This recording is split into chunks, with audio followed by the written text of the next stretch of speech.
Everyone, the New York Knicks are on an 8-game win streak and are cementing their place as the fifth best team in the Eastern Conference. They're looking pretty good offensively. They're fourth in offensive rating. Jalen Brunson's been killing it, probably the best free agent acquisition this summer. And overall, they've just been a really solid team. And they scored 47 points last night in the first quarter against the Nets. And I wanted to see how they did it. They're also eighth in three-pointers attempted, fifth in free throws attempted. They are one of the lowest turnover teams at like number 4, I think. And they're fourth in offensive rating, second in offensive rebound percentage, third in holding their opponents to the third lowest effective field goal percentage. But anyways, I wanted to focus on their offense today. And we'll start with the first quarter. Like I said, they scored 47 points. Some of that was obviously some hot three-point shooting. They were 9 for 11 in the first quarter. But let's see how they did it. This one we just have Julius Randle just in ISO. Hits a tough shot. Obviously, everyone was making jokes about him in the three-point contest. But he's actually shooting about, I think, 34 or 35% from three on 7 or 8 attempts. So he's actually not bad. He's actually a pretty good three-point shooter. And obviously, a lot of them are off the dribble.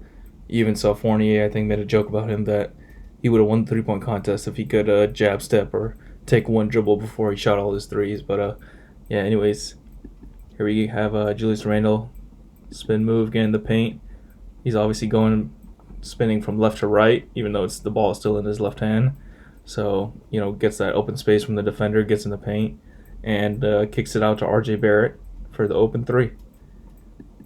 And obviously Barrett's been a big part of defensively for the Knicks. He's a little bit of an inconsistent shooter still. He always starts off the year a little bit rough, but I feel like he's coming along, and the Knicks have options now with the Josh Hart trade. Quentin Grimes is coming on. He's been really good as a three-point shooter for them. And then you have Quickly off the bench as well. So they do have some options, like I said, at that position. But it's good to see RJ knocking down the open three-point shot. This time, just a handoff from Brunson to Mitchell Robinson. Brunson likes to snake the pick and roll, gets him on his back, hits the tough fadeaway over Mikal Bridges. But you can see how Brunson is just really crafty with using the defender to his advantage. He's dictating where he wants the defender to be so he can get to his spot and knock down the shot from the elbow. He's got a little bit of, obviously not as good as Chris Paul or Steve Nash, but I feel like this Knicks team kind of reminds me a little bit of that Lob City team with Julius Randle as like the bruiser at the 4, doing that Blake Griffin role, and then Mitchell Robinson cleaning up stuff on the backside, playing that DeAndre Jordan role, and then shooters on the outside, and then crafty point guard and Jalen Brunson playing that Chris Paul role. And Tibbs is also familiar. I'm not sure if he was an assistant with that Clippers team, but he's definitely familiar with that Clippers team. And I think he's done a good job of implementing, especially this year, Brunson into the offense. And Brunson has obviously taken a huge step as the main guy this year for the Knicks. And I feel like he probably could have been their best all-star this year. But Julius Randle obviously got the nod. But he's definitely one of their best players.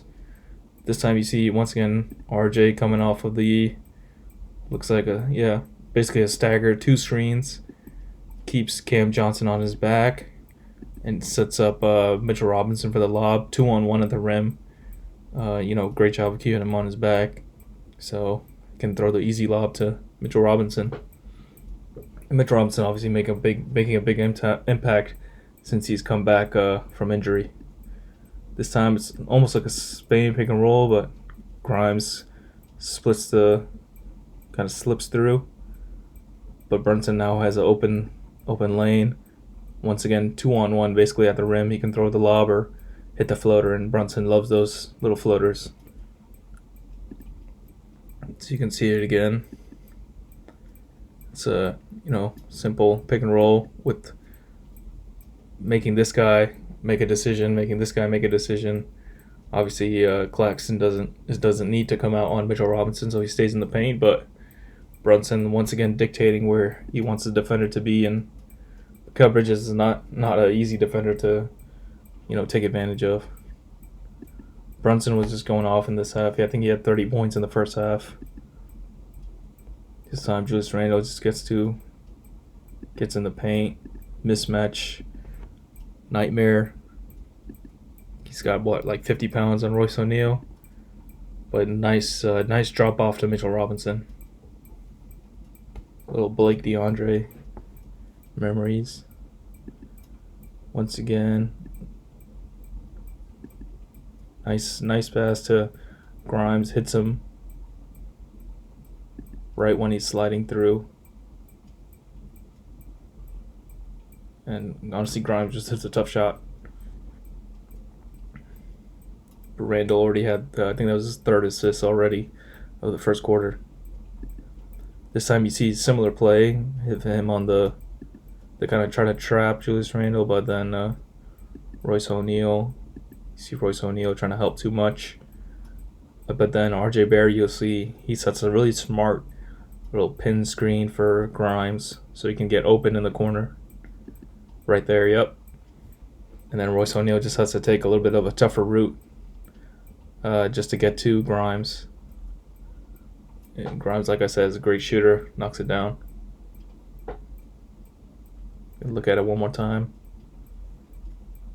Smart play by us. Originally, he's just cutting in, but then he realizes that Royce O'Neal is going to be tracking back, so sets a little screen just to free up Grimes.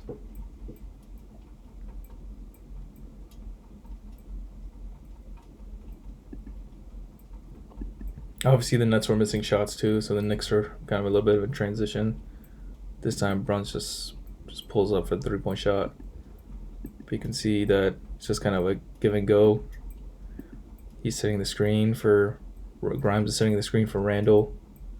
Brunson has some options. Randall's gonna act like he's setting the screen for Brunson. He slips the screen, so Bridges a little bit, he's maybe a step too far back. And Brunson hits a knockdown three. Brunson shooting over 40%. Doesn't really shoot a lot of threes, but this game he had it going. Once again, I think if you saw my last video, a lot of angle pick and rolls in the NBA recently with the empty corners, nobody in the corner. Grimes made a baseline cut to the opposite corner. So it's just Brunson, Robinson, two-man game, 2-on-2 basically. Brunson once again using his body to get in between the defender, keeps him on his back. This time he decides to get in the paint.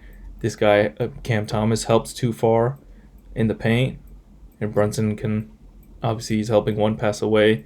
He's supposed to be covering maybe the low man, but obviously can't go that far away. Not enough rotation in the Nets defense. And Grimes gets a pretty good look. And Grimes was at 9 point, 3 threes already. So yeah, just an angle, pick and roll. He's trying to cover for the lob to Mitchell Robinson.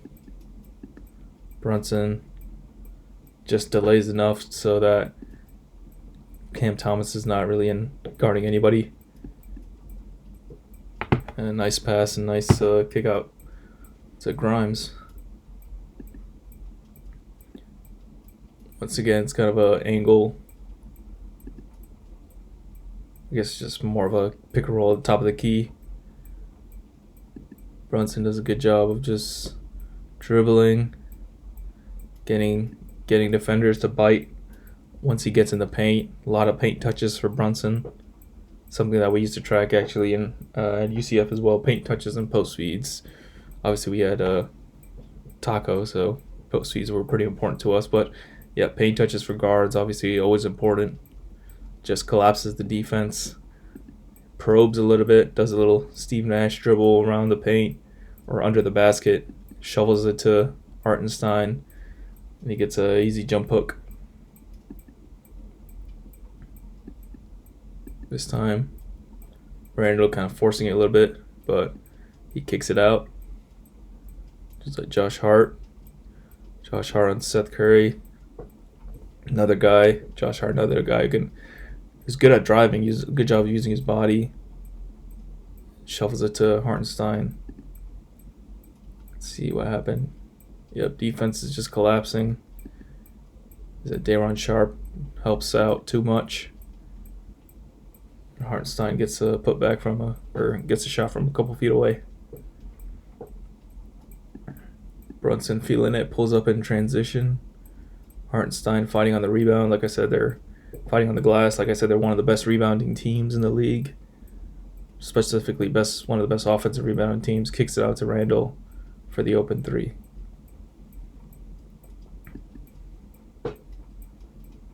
This little just give and go. Hartenstein it's almost like a horns action. Sets the screen for Randall. Randall can roll to the rim. Brunson can probably throw the lob since Josh Hart is spacing out in the corner. Brunson doesn't see it. However, he attacks right away from a Hartenstein screen. Just a lot of movement, a lot of options for the point guard for Brunson, so that he can make his decision whether he wants to throw the lob, whether he wants to attack once half the floor is basically left wide open. He decides to take the Hartenstein screen. And he loves that pull-up jumper. It's like that Chris Paul jumper like you see so often where he snakes around the pick and roll. Just takes that, step back elbow jumper.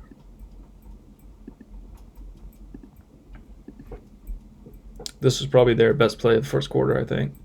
Just movement, multiple screens, keeping the defender on his back. Dinwiddie leaves him a bit too early. Claxton's in drop. He's kind of protect the rim, protecting the lob as well. Brunson just still hesitation, step back, and knocks down the jumper.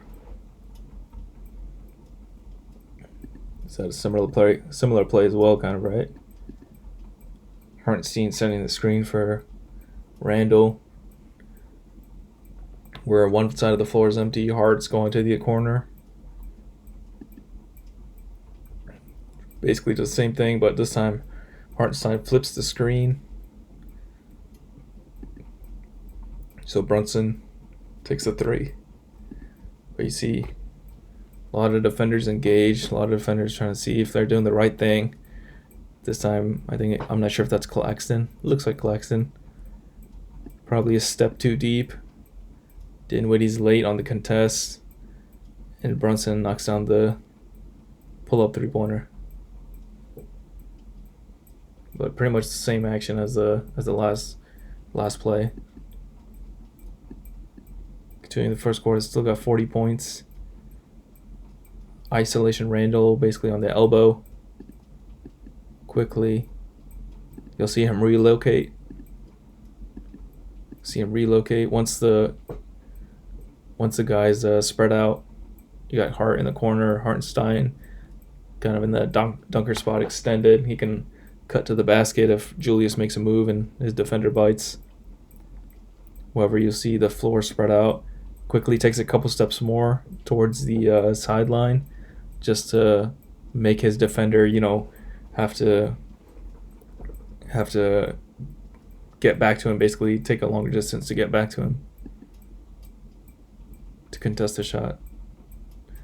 So Randall waits a good amount of time just to wait to attack or to dribble or to whatever he wants to do until quickly spaces out and quickly knocks down the three. They have 7 or 8 guys that you really trust with the Knicks now, so it's just a dangerous team. This time Brunson just ISO, wants to post up his old teammate Dinwiddie. And he gets the fadeaway to go.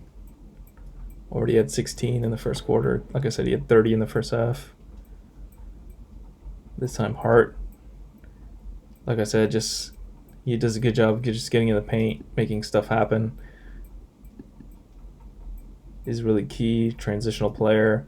for the Knicks. Even for the Blazers, he was. I remember even him on the Lakers. He's always that scrappy guy who defends hard, runs a fast break hard, and yeah, just a good connector for the team. So as you saw, a lot of different options for the Knicks. Brunson's been playing out of his mind.